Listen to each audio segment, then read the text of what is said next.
ஒகேனக்கலில் குளிக்கவும் பரிசல் இயக்கவும் தடை விதிக்கப்பட்டிருக்கிறது. நீர்வரத்து அதிகரிப்பு காரணமாக ஒகேனக்கலில் நீர்வரத்து என்பது 43,000 கனஅடியாக உயர்ந்திருக்கிறது. இதனால் அங்கு குளிக்கவும் பரிசல் இயக்கவும் தற்போது தடை விதிக்கப்பட்டுள்ளது. கேஆர்எஸ் அணையில் உபரிநீர் திறப்பு அதிகரிப்பால் காவிரி கரையோர மக்களுக்கு வெள்ள அபாய எச்சரிக்கை என்பது விடுக்கப்பட்டுள்ளது. நீர்வரத்து அதிகரிப்பால் ஒகேனக்கல் அருவியில் குளிக்கவும் பரிசல் இயக்கவும் மாவட்ட ஆட்சியர் தடை விதித்திருக்கிறார். அருவிகள் மற்றும் ஆற்றங்கரையோரம் குளிக்க தடை விதித்து மாவட்ட ஆட்சியர் சதீஷ் உத்தரவு பிறப்பித்திருக்கிறார்.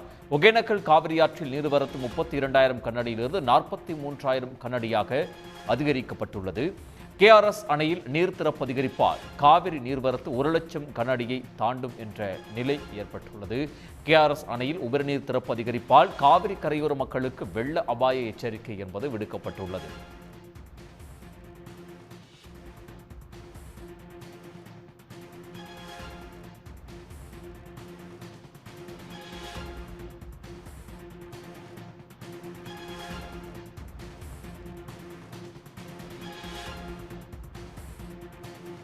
உடனுக்குடன் செய்திகளை தெரிந்து கொள்ள சன் நியூஸ் பெல் ஐகானை கிளிக் பண்ணுங்க.